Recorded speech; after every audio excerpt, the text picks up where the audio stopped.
Ibra di testa, Tonali, gol! Sandro! Meritato! Sandro! Gol! Hello, everyone. Welcome to another episode of the SempreMilan podcast. I'm your host, Anthony Torgrud, joined once again by Madison Toth. Yeah, that's my last name. Yeah. This is an American takeover, so God bless the USA, right? Yeah, it's Todd Booley and Jerry Cardinale right here, so it's up to you guys who's who. But I can promise you I'm not spending money. No, actually, you're stingier than I am. You just have more money than me, so I don't know. Anyways, we're here. We don't have Fisher. He was being difficult, so he didn't join us today. We're going a day early. We're going Super Bowl Sunday. It's usually an American holiday, but we decided to work anyways. So give you guys an extra day to enjoy the Champions League review before the Champions League happens on Tuesday. And I might put a timestamp to skip it if you're listening on Wednesday or later. I might not, though, so I don't know. I guess we'll find out when this is live and you're watching. It just depends how much time we got.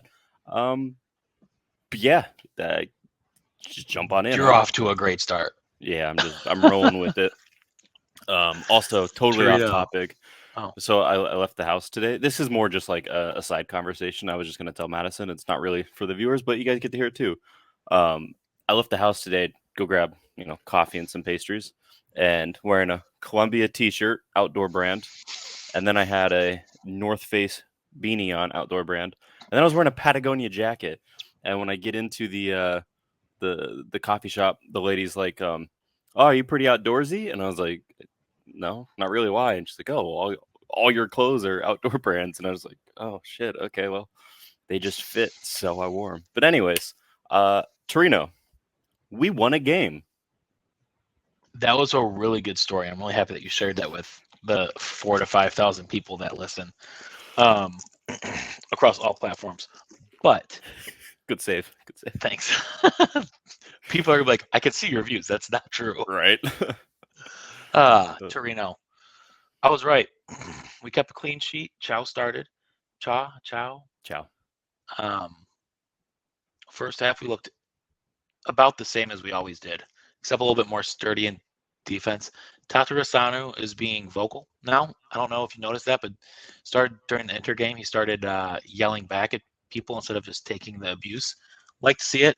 Still don't like to see him. At halftime, I was thinking, thank God Ibra's on the bench, because he's in that locker room telling the players what to hear, because Pioli doesn't have the capability of doing that. You could see him on the bench yelling at them to talk, and came out in the second half and honestly looked a lot better. And then after bitching about Giroud for the first 60 minutes, he finally scored. I was actually kind of grumpy when he scored, because we spent the first hour of the game just attacking this guy, because he just, again, trying his silly little flick-ons that don't work, or missing shots or balls. But overall, yeah, I think your assessment was spot on. Tata was decent. If we got this Tata every game that Mike's been gone, we probably wouldn't have had the January we had. But yeah, he was yelling at people. I think Thiaw was a lot of the success in defense, because every single cross, except for one where Tata actually came off his line and punched the ball out, but every other cross besides that one connected with Thiaw perfectly, headed it, clearance. Yep. He was intercepting balls. He was doing everything that you need a defender to do in order to keep a clean sheet, in order to win a game. And so I thought Thiaw had an incredible game. He's should have been starting for a while now. At the very least, he should have been getting rotation minutes over Kier and Gabia. I liked that we started Salamakers over Calabria. Same. I think he did phenomenal. I thought he killed it. Who else did we start that was kind of an odd? Brahim started on right wing. It was okay. It wasn't my favorite. It wasn't the worst thing I'd seen. He's still not impressive. I thought CDK honestly looked better for the 5 minutes that he played. He looked more aggressive than he normally does. He was tracking a little bit too far back into the midfield. I think he should have stayed more on the right side. But, maybe it's Ibra coming back into practice and, telling the kid, Yeah. Fucking nut up or shut up, you know? Yeah, I thought he looked really lively. I was happy with his performance. Obviously didn't do anything goal-wise, but, he looked a lot better than before. Tonali's still off the mark quite a bit. He's struggling there. And I think he's Leao played in really a bad. 3-man midfield with who the fuck did he come from? What you mean when he was at Brescia? Yeah, didn't he play in a 3-man midfield then? And since then, he's been in a 2-man midfield. Now he goes to a 5-man, and then he went to a 4-man. Like, yeah, I understand like why he's not looking great, but like, I think that we do have to give the players time to adjust to a new formation. Although playing a number 9 that doesn't score in a formation like this is not very great when your left winger looks like he doesn't care and your right winger is non-existent. Yeah, and that's exactly my issue with this game was Leao. I mean, he just looked like he was thinking about his rap career. I know he's been giving interviews about that. I know there was some drama with Pioli benching him, obviously, so it looked like he just was. I don't know. It really was after last week when I gave this huge monologue about how he's not a lazy player. He comes out this week and gives the laziest performance in the history of football. So that was not exciting to see. I don't know if it was lazier than Thiaw against Sassuolo. Yeah, okay. Good toss up between those two. Thiaw looked really good though. I thought Thiaw He did. finally was He was back running in form. again and like going fast. I was like, oh, we missed this the past month and a half. Yeah. I was really happy with that. But yeah, other than that, I mean, it was pretty straightforward, I guess. Torino didn't look like that threatening. It was interesting because I didn't think we were terrible. Like, obviously, we're calling out Leao's performance and Giroud, who scored the winner, of course. But other than that, like, we didn't look incredible, but we looked so much better than before. Yeah. Yet not. It was a really weird performance. Like, we're all happy we won, but it wasn't. It looked like the performances like when we're in form and we barely win, not when we're out of form and barely win. So if that makes any sense, it does. Yeah. Like when we're winning and we have an ugly rough win, you're like, whatever, a dub's a dub.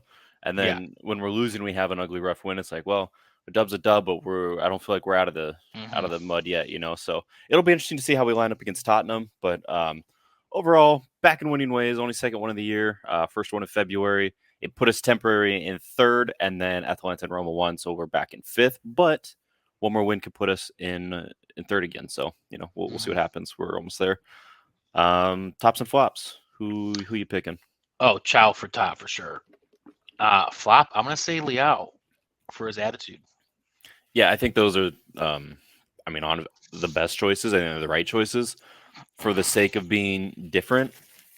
I'm going to give it to Tata again, my top, because he did make quite a few saves. Enough saves that even the Milan TikTok account was making meme videos about him saving, like with this "Let Him Cook" music in the background, and it disgusted me. But he did have a good game. Although there was one time he didn't come off his line, and it almost cost us. But other than that, he was actually coming off his line and making moves. So, another good game for Tata. I think Spurs will be the last game we see of him. Fingers crossed. But top. I'll give Tata the top. And for flop, it's got to be Leao. I wanted to be different, but there's just no one else. I mean, I don't know what the actual player ratings were like from all the newspapers, but I would imagine he was so far below everyone else. He just didn't look like he cared. Didn't look like he wanted to be there. No. So it's got to be Leao. And he can be a difference maker. So, yeah, exactly. And the fact that he was... Isaac gave him a 6.5. So that's generous. I don't know what Isaac saw, but... Yeah, I think that's generous. He did have... No, that was Thiaw. Never mind. I was going to say he had one chance. Did he almost... I think he did have a couple chances, but they were taken poorly. There was one through ball from... I want to say it was Thiaw. It might have been Kalulu making a run up the side, and it found Giroud, and Leao was right next to him, and then Giroud fucking lifted or whatever, and it could have been another goal, but yeah. All right. Well, now we're going for the old Champions League. Let me cue the music. Transition. You saw it. Thank you. iMovie. Sweet. So we're here. Round of 16. Spurs. They're not in hot form. They might actually have more injuries than us right now. Lloris is out for quite a few weeks. I think like 8 weeks, so 2 months. He might be back for like the last couple games of the season. So they got Froster, Yeah. I don't know, something like that in there. Foster. He looked god awful this weekend. They got smoked 4-1 by Leicester. Yeah, by Leicester, who's having an even worse season than we are. And then Bentancur tore like everything in his knee, so he's out for 6 months. They said that's his season over. Start of next season over. Their midfield, the only midfielders they have available are Sarr, who's young and unproven, and some guy named Skip, who my buddy Dan, big Spurs fan, swears is good, but I mean his name's Skip, so I'm not too threatened by it, but we'll see. Obviously, Harry Kane and Heung-min Son are incredible forwards, but yeah, it's looking like it might be who has a little bit more in them. And I don't know if that's us. I don't know if it's them, but well, I think if Benacer is actually back, yeah, he will be. And Tomori is actually back. Like there's rumors that they're practicing. They're saying that it's not a rumor, but if they're fully fit for Tuesday, and Thiaw starts with Kalulu and Tomori, I think that we keep a clean sheet. Surprisingly, I know I'm saying it again. And Benacer and I think Tonali needs Benacer in the midfield to play off of. I think that we can control the game. I think we have a chance, man. Like I thought pre-January, I was like, oh, we could beat Spurs. You know, like that's our ticket to the next round. But then January happened, and I'm like, I don't know if we could beat anyone. And then we beat Torino just barely, and I'm like, we could do anything again. So I don't know, but I think you're right. Thiaw's going to start. We know he got added to the list for the knockout rounds. There's no way we don't start him after the performances he's had. He's been just a rock. He's been so helpful at the back, so he's got to start. You never know what Pioli will do. Yeah, that's true too. With Tomori back, he might Gabbia, Kier, and Kalulu start. Well, I don't think that'll happen. Hey. Not with Tomori back. It'll be Tomori, Kalulu, and I hope Thiaw. If not, it's going to be Kier, and I don't think that's the right move. I think he's too slow for anyone in the Prem at this point. They just play a much faster ball than we do. Benacer should be back as well, so that'll be nice with him and Tonali. I think it's necessary. They need it. Thiaw, obviously, and they were saying... I think Salamakers should continue to start. I agree. I think he'll look good. I'm saying that. I fucking hate Salamakers. Right. This is what January has done to us. I'm cheering for Tata. You're cheering for Sal. Like, we're all over the place. This is crazy. What the probable lineup did say Salamakers, right? I know Isaac originally said it was Calabria, and then yeah, there's a few. I think it is Salad at right wing back though, and then Krunic was behind there. It was a 3-4-1-2 with Krunic playing as a behind Leao and Giroud. Yeah. And which honestly, I don't know how I'd rather have Leao and Rebic up top than Giroud. Yeah, same. The only thing about Giroud is he knows the Prem pretty well, and he's played against Spurs plenty for both Arsenal and Chelsea. So I wouldn't be surprised if that was a good move for him, but I don't know. Let me just pull up the stats here, so we have a bit more to go off of other than just our opinions. What we think. Yeah, I'm head to head. I mean, we don't ever play them. I haven't played them since 2015. Yeah, 20. It might have been 2011 was the last time we played them. I don't remember. It's been years. But yeah, so our injury list is so small now. It's only Florenzi and Maignan. Wow, that's crazy to think. Oh, and Dest, but he's not even in the Champions League lineup, so it doesn't count. Bissouma is out as well for them. He's Bissouma.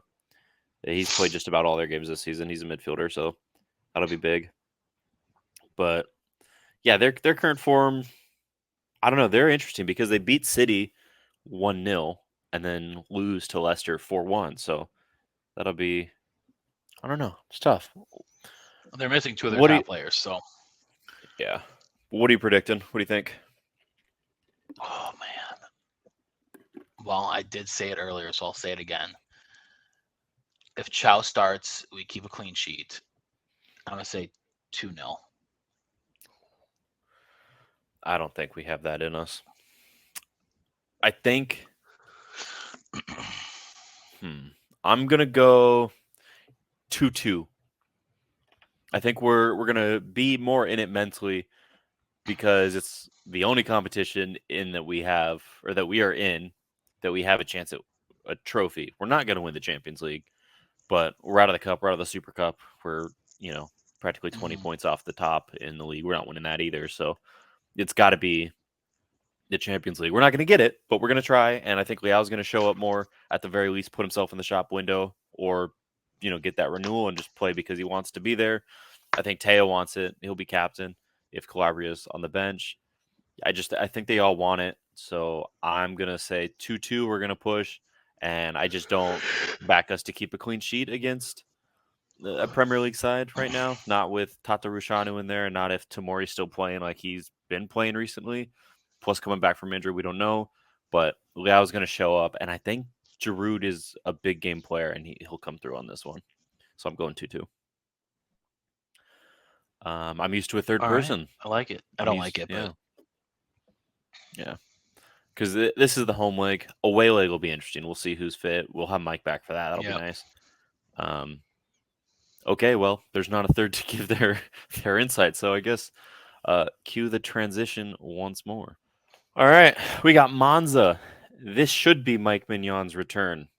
Is he going to return fully fit and ready, or is he going to come back, look a little shaky, and let a couple in? He's going to be shaky. I think so, too. But we're going to get the win. Oh, I don't know. Monza likes to upset people, so. They won again today, did they not? I don't know. Let me just double check. Yeah, well, just Bologna, but yes, they won today. Juve's about to win, too. So, obviously, Berlusconi's team, everyone likes Monza. It's every Milan fan's second team just because of Berlusconi and Galliani, but I don't know. I think we should win. I don't think it'll be difficult. I do think we'll actually keep a clean sheet in this one, and I think it'll be 2-0. We're going to coming off of a win against Torino and a good performance in the Champions League. I just don't see how we lose against Monza. I think we're going to be ready for it. Mike's going to be back. The boys are going to be hyped. We might even see Zlatan get a few minutes in him. He was on the bench against Torino. He's not going to play on Tuesday because he's not in the Champions League lineup, so Monza's the only time he could play. Giroud's going to need a nap at some point, so I would even start Origi and put on Zlatan for the last 10 minutes, or start Rebic and put on Zlatan the last 10 minutes, something like that. So you heard it here first. AJ is never this confident in winning, and we win, so we're going to take the L. Okay. We're losing, I guess. No, I think we'll be good, man. I think we're going to adapt to whatever formation we're starting in the Champions League, and I think we're going to actually carry that three-man back line from here on out, and it should be with Thiaw. Dude, I love that idea of Thiaw, Tomori, Kalulu, and Maignan. That sounds so nice. I think we're going to really get our goal difference back. We've obviously conceded way too many in January, but I think we're going to start climbing back here, and I'm starting to get confident that we're going to win. Keeping clean sheets with Mike in net either. We kept 2, and he only got to play 7 games, and most of them were against top-level competition, so I'm not holding that against him too much. Like, he had to play against the Napoli team, and obviously, like, Udinese isn't a big club, and they put 2 past us, but that was also first game of the season, so I don't know. I mean, he's a much better goalkeeper than Tata. There's no doubt about that in my mind. It's crazy to think Tata has more clean sheets right now, but he also has 3 times the games played, so there's that. I don't know. It's Monza. There's not really a whole lot to talk about there, right? Like, what did their form? Is it home or away? Away for us. They beat Juve and kept a clean sheet 2-0. They drew against Samp. They drew against Sassuolo to beat Bologna. They got decent form right now. They drew against Inter, so I mean, maybe it is a good team. They're in ninth right now, right? I don't think it's going to be an easy game. Yeah. Go ahead. What were you saying? No one expected them to stay up. I think I said that they would. No one expected them to stay up, and they are. Yeah, they're doing a lot better Tied with than Juve on points. Yeah. Well, after a 15-point deduction, but yes. Hey, they're about to get a 20-point table's the deduction table. too, so. Table's the table. Just looking at their squad list right now, as far as injuries go, I'm not seeing any actually. Oh, some midfielder Gabriel Frarini. That's their only injury right now. Is that guy, a right mid? So I don't know. They're going to be pretty fit. They have Stefano Sensi, Matteo Pessina. Danny Malta's pretty nice. Petagna's up there. Christian Gutierrez is actually someone I like. I guess he only has one goal this season. I thought he had more, but he's pretty nice. Armando Izzo's a good defender. Pablo Mari's been pretty decent since he came back. He obviously had that injury. He got stabbed in the mall, but he's come back. They got Paletta. He might score a header against us, former player. What was that? My bad, my phone went off. Okay. That really scared the shit out of me. Well, score prediction. What you thinking? 1-1. Ugh, gross. I'm thinking 2-0. We're keeping a clean sheet. We're gonna have Leao's gonna score a goal, and then Zlatan's gonna come on the bench and score another one in the final 10 minutes. And everyone's going to be like, we're back in it. If only we had Maignan. If only we had Zlatan the whole season, we'd win the Scudetto. And then we're going to get yelled at on Twitter all week long, and I cannot wait. I'm here for it. That's what I'm hoping for. Juve is tying right now, by the way. Did they just concede? It was the 88th minute. They conceded in the 89th. Well, now Monza has more points than them. That's so funny. I hope it stands. It says they're reviewing it right now with VAR. Hopefully it stands. That's great. All right. Well, those were the games. We have one talking point to discuss. And yes, we are aware this is a quick episode. That's what happens when Fisher's not here. He rants. We don't. We get straight to it and then throw in some bullshit on the side for you. But talking point. Maurizio Sarri as our new manager next summer or next season. It's a rumor. Yeah. Yes. The way you made it sound is like it's been announced. He will be our next manager. Well, I don't like it. What are your thoughts? I'm not against it. I am against Pioli. So, I mean, he made Lazio semi better. They're not great, but I mean, with the players that they have, I honestly would expect them to be a little bit better. Maybe, I don't know. I don't really pay attention to anyone besides Milan. So, yeah, I take him. He is better than Pioli. So, yeah, I agree. I've never been a big fan of Sarri the person, Sarri the man. I think he complains a lot. He's a crybaby. He eats cigarettes. I think that's very weird. I'm sorry, what? But yeah, you don't remember that when he was at Chelsea, you're not allowed to smoke on the touchline in England, and so he would just take cigarettes out of the carton and eat them, like literally swallow them, filter and everything. Instead of smoking them? Yeah, because you couldn't smoke on the touchline there. It's fucking gross. It's weird. He's a strange dude. What the fuck? Yeah, I don't know how he would. I don't think. My thing is, I don't think he'd come to us because don't we require our managers to wear like an actual suit? I've never seen any of our managers like in a tracksuit before. So I don't think. You cut out. Didn't who? Gattuso. Didn't he wear a tracksuit sometimes or no? I feel like he always had a suit on because we've always had like a fashion brand sponsor. So we'd always have like fancy suits. Yeah, but sometimes like Pioli just wears a t-shirt. That's true. It's a nice t-shirt. Yeah, it's a nice one. But I guess also we don't know if like Cardinale is going to care, you know? It was ruled offside? Yeah. Damn, that sucks. Well, fuck you, babe. So, yeah, I don't know if it's true based on that. I also don't know if he has like a release clause or if his contract's coming up or anything. I know he's been at Lazio. This is his second season there. I would imagine he has a couple more years on his contract at the very least. But I do think he plays obviously a very attacking style football. He presses high, and I think that would play into our favor with guys like CDK, with Liao, Benacer, even being the passer that he is. I think that would help. The likelihood of him convincing a Sergei Milinkovic-Savic, a Ciro Immobile, a Zaccagni, any of those guys to come over, probably slim. I would say they're all pretty linked up there, but Milinkovic-Savic contract ends in 2024 of June, so that would have a year left on his contract. You might be able to get him cheaper that way. We'll see. I think we should go for that player, whether we get Sarri or not. But I do think at the end of the day, Pioli's time's up. Whether we make Champions League or not, I think there's just we threw away way too much in January. 3 competitions. You can't be doing that in 1 month as a manager. Like, obviously, everyone's allowed a rough patch, but not that level. Not 14 goals conceded from 16 shots or whatever it was. Yeah, so all for Sarri. That's it. Anything else on that? No, I agree. Cool. We'll do some questions then. All right. So I have not checked these questions yet, so we're going to read them live for the first time together.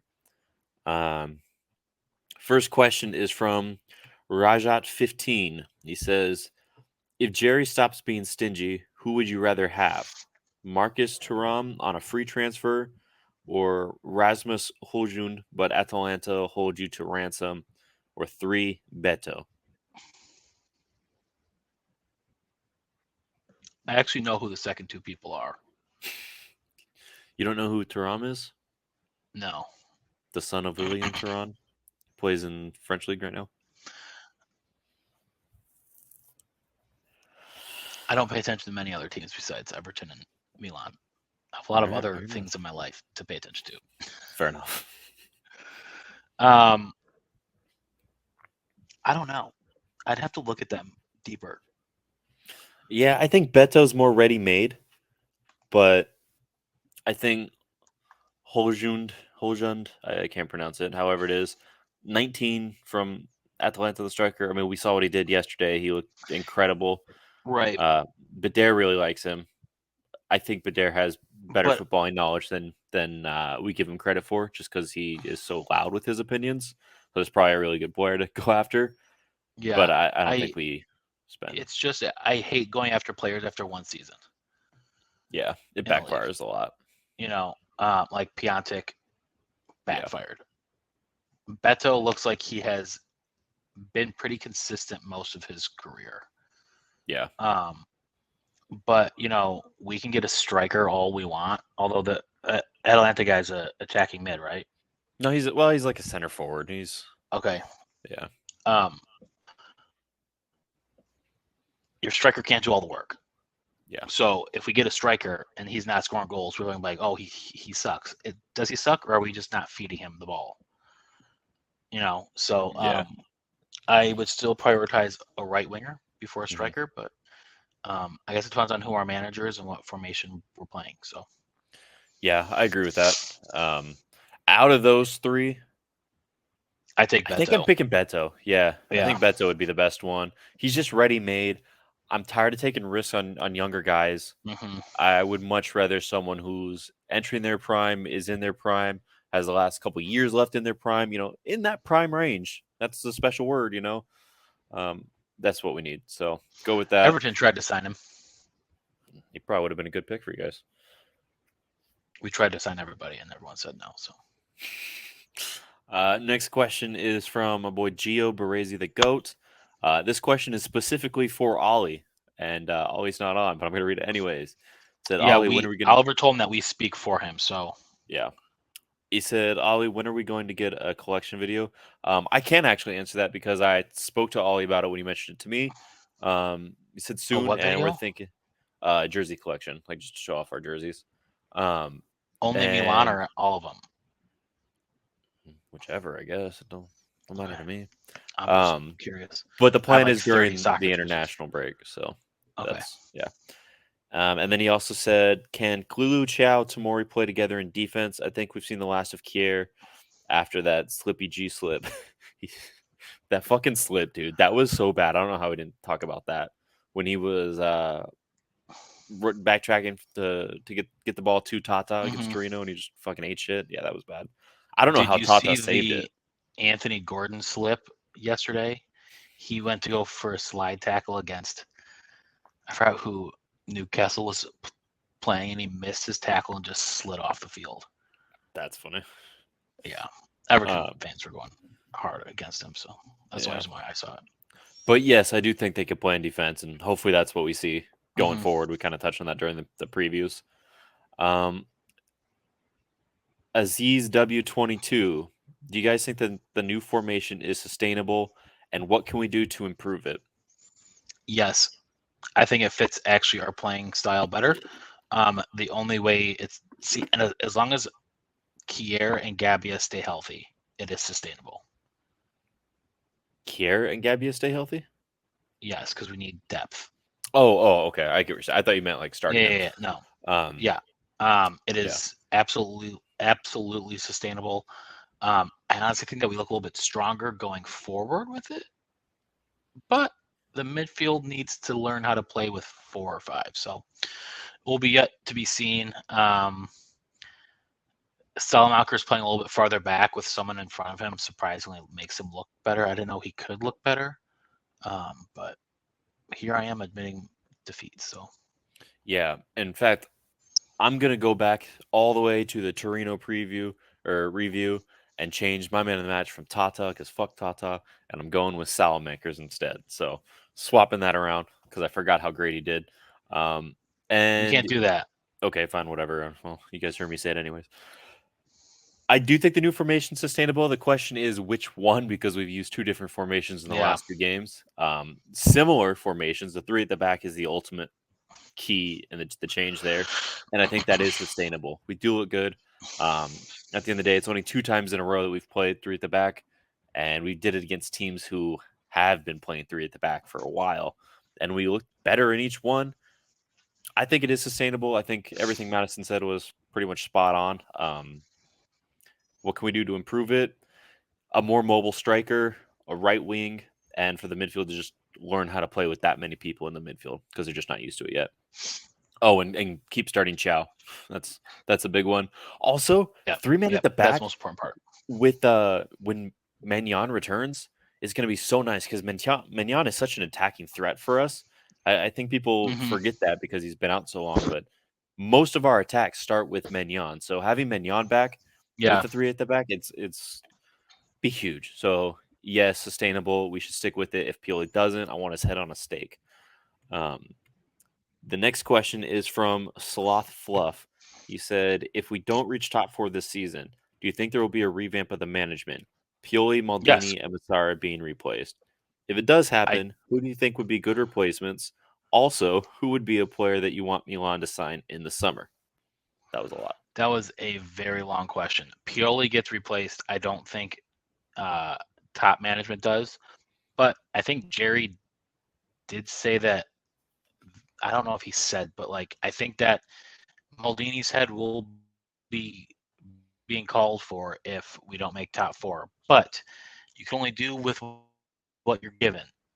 To think that 50 million euros or pounds, whatever currency they are spending, where they're spending it, is enough for 2 transfer windows in today's market, you have no place running or owning a football club.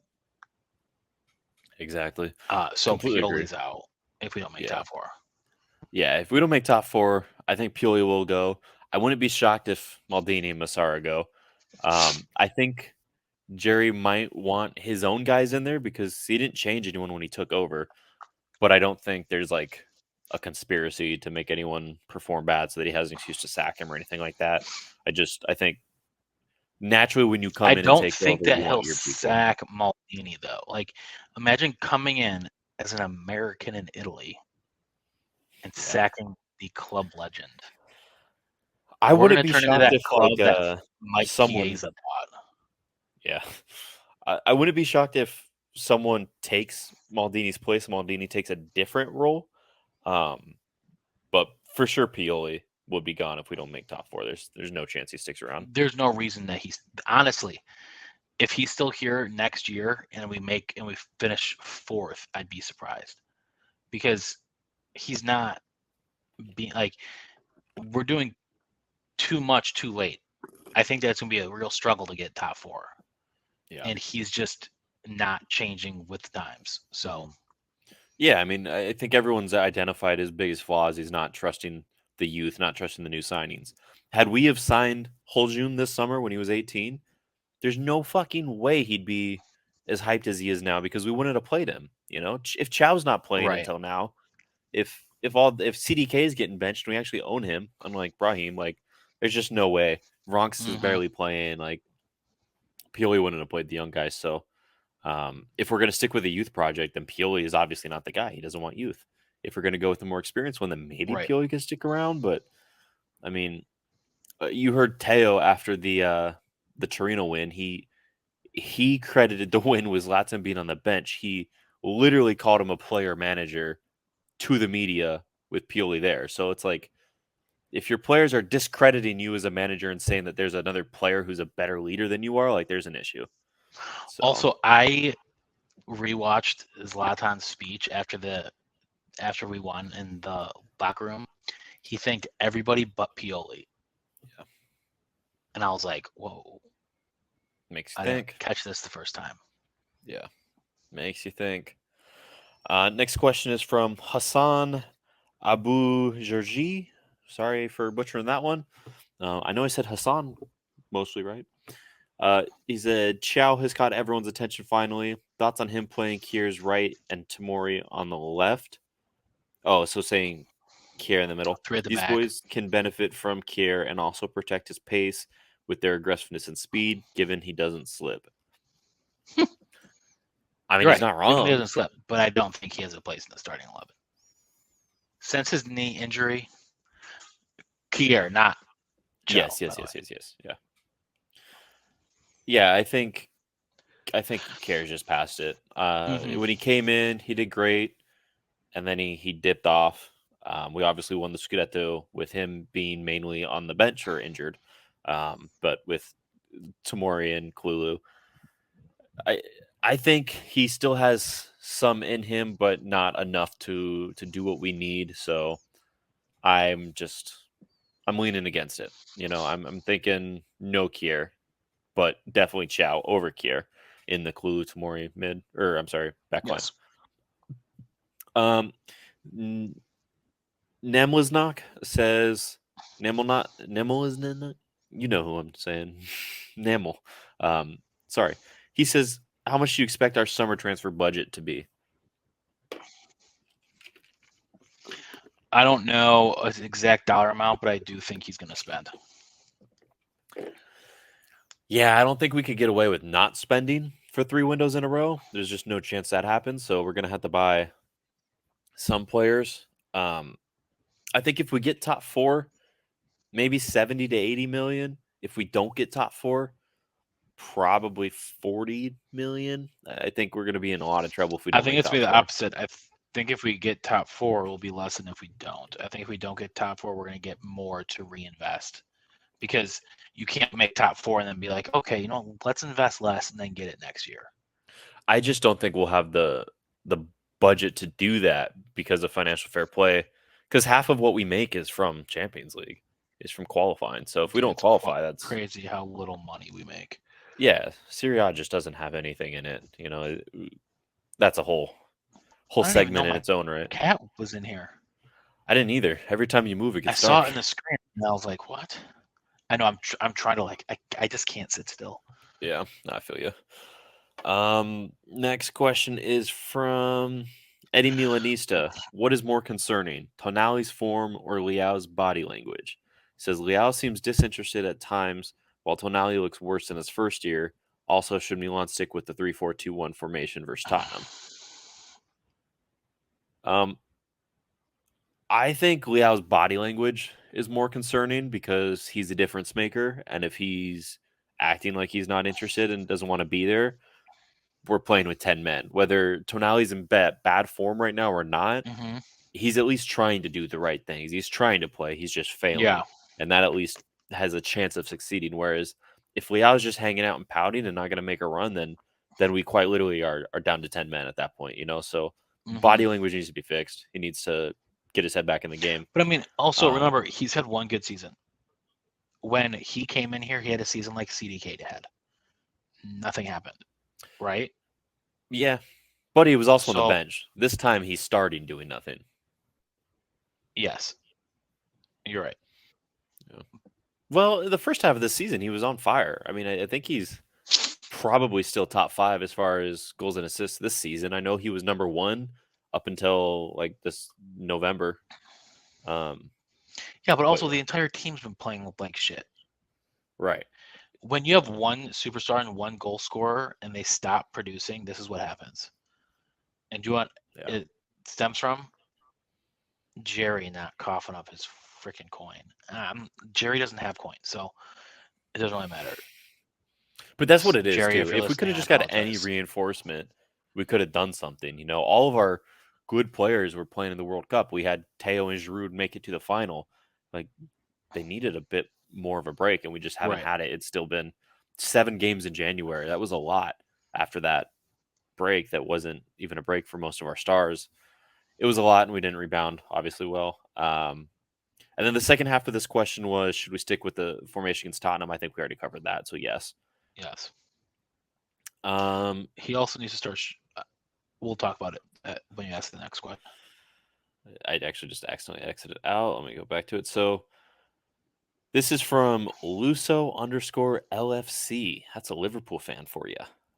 He said, talk about the owners. Okay, first of all, I hope you lose tomorrow. Second of all, Jerry bought the club with his company's money. Jerry isn't rich. Jerry flies privately, so he is rich. AJ and I can barely afford to go to Italy. We're not rich. Different levels of not strays. Rich. You're actually going to Italy in a couple months. I'm not. Oh, yeah. Well, cool. We'll see. Yeah. He doesn't show up to the games. He doesn't spend money on the club. And he spells his name with a G. That still pisses me off. I don't know why. But your name's Jerry spelled with a J. Yeah. That's I mean, Madison really hit the nail on the head. I'm assuming because the guy who just asked the question, Luso, is a Liverpool fan. We heard rumors that Redbird was increasing their ownership stake in FSG, which is obviously the owners of Liverpool. So maybe that's why he's curious. I would say don't be happy about that. I mean, if it's minority stake, it doesn't matter, right? That's true. Yeah, I mean, nothing's good. FSG has been investing just fine into Liverpool. Liverpool just have not been clicking, and they suck at everything that they do. So, what? Someone just offered me $20 for my TV. No. I got plenty of other offers that much higher. Anyways, I'm for those curious what just happened there. I'm selling a broken TV on Facebook, and the guy just offered me really low money for a broken thing. But I know what I have. Okay. Yeah, that was the final question. So, anything else you want to discuss? The fact that you dragged this out for 44 minutes, I'm very impressed with you. Well, it's what we got to do. We did it quick because tomorrow's going to be difficult to record, and we got the Super Bowl today. So also 2 people naturally without the third. It's just going to save a bit of time. But right. If Oliver did this long, probably take 2 hours for the review. Yeah, I don't know. The previews, I guess I didn't really do well on, but whatever. And the thing is, Oliver won't even listen to this, so we can just talk shit about him, and he'll never know. Yeah. So everyone put in the comments, talk smack about Ollie, and that's how we'll find out if he even is listening to this episode. And that's how we find out if you two as well. If they don't listen this far, gotcha. Then, Yeah.